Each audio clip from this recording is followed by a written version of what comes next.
Come on, let's be positive. Just stop right there. No negativity. Let's be positive. LBP. Let's be positive. Let's be positive. So much to be positive about. We've got Lulu playing overnight for a spot in the semi-finals at Wimbledon. A Doggy side which has gone back-to-back with 2 Golden Point wins. A Warriors side that has to accept that unacceptable is acceptable. An All Black side that we are told is underdone, that the players didn't have enough time to prepare. It's a brand new coaching group, even though that the coach has been in position since November. It is always positive at this part of the show. That's why we have you on, Matt Gunn, LBP, TMG. Let us start with unacceptable. Is that a positive outcome for the Warriors after the botch up from the referee in the bunker on the weekend? Well, no, I don't suppose it is. I mean, it's a bit of a victory for the fans who can now complain a little bit more about being ripped off by the NRL. But in terms of the real world, lost the game by the solitary point, a brilliant drop goal from Matty Burton, and the pain continues for Warriors fans. Look, I have to say to you, Martin, given the scrutiny that the game is under during the 80 minutes that is played, week in, week out, the amount of directions that come back to the on-field referee from the bunker to change decisions or bring the game back to a previous play, it is more confusing how this one was missed, more confusing than what's happened at New Zealand football, to be honest. I forgot about that. That's right. There's a coach who doesn't coach anymore, and no one is prepared to say why that has happened, except bring in a whole lot of mediators. I mean, you've got to be positive and you've got to be celebrating, because as much as I despise Golden Point, and I think it's ridiculous during the round robin, you've picked up 2 very vital wins now because of it. Yeah, absolutely. And, you know, I've said in the past too, I would be happy with a draw if that's the way they wanted the game to go. But if we're going to play extra time, I certainly want to win them by 1 point, and that's what's happened. Matt Burton has hit the posts with drop goal attempts 4 times in the last week. 2 of them have gone in, and 2 of them have not gone in.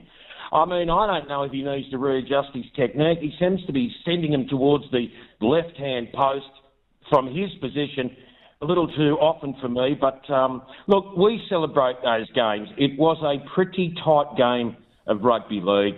The late tackle was the issue rather than the head clash, according to Mr. Unacceptable. But, you know, they did miss it. And it probably wasn't the only one they missed. There was still 6 or 7 minutes in the game when that happened. It wouldn't have guaranteed No, Warriors that's right. won. No, it wouldn't, no. They still would have had to kick and hang on. But, you know, it's obviously one of those things you don't want to see. And then when you're on the other side of that, you just put the points on the board and climb up the ladder a bit more, waiting to enter the top 4 with a bye. Here we go. Goals in the next few weeks. Look, being positive about the Warriors, because that's what this particular slot is all about. It was a hell of a gutsy effort. When you lose your outside backs, especially, it's incredibly tough, because you know that actually takes out a lot of that kind of first up run that you know gives the forwards a bit of a break. It also means that you have to put forwards in those positions, and they are going to get exposed.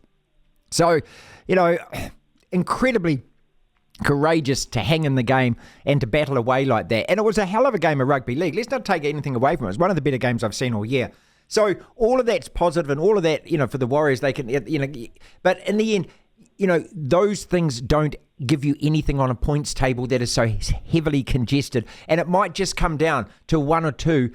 And this could be one of those games where you look back, if you're a Warriors fan at the end of the season, and go, damn, I will point to that. I agree with you, Matt. There is no conspiracy theory. It was a cock-up. It was a stuff-up. But it just seems that the thing I struggle with is why it continues to happen when, as you say, there are so many eyeballs on. There are so many angles on. There are so many people there that are able to say to whoever it is in the bunker, have a look at that. And for no one to be able to do that out of all of those that are involved, that is what I find unacceptable about the unacceptable. Yeah, well, I mean, it's extremely strange. There are things that get picked up that nobody notices, but everybody saw this. The commentators saw it, the players saw it, the crowd saw it. They replayed it at least twice, I think. And so, yes, I mean, to say it's unacceptable is one thing. To make some sort of real change to stop it happening again, well, good luck with that one because, as we know, nobody can give an explanation as to why it actually happened that way. Andrew G certainly hasn't. He's the only one that knows. All Blacks being positive and Wallabies being positive. Both had a win. Neither performance was particularly impressive. As far as the All Blacks go, I don't buy into the narrative we're being sold about we're not ready because this is the All Blacks. And look, we aren't the Black Caps, mate. If the All Blacks say, oh, no, we didn't have time to prepare, we were on holidays with our family, I mean, that should be a national scandal. This is our number one team. This is a team that you expect to be more professional than every other sports team. So I don't buy into that. I do accept having a scratchy performance. I do accept the fact that, hey, I gave it a C+, and I think we're going to get a lot better. But I'll never buy into this, it's a brand new team when there were no debutants for the first time since 88 and all these guys have played together a lot. I'll never buy into the fact, it's a brand new coaching setup when Razor's had the job since November and all of these guys have been in constant contact since then. It was a reasonably average performance. Can we accept that?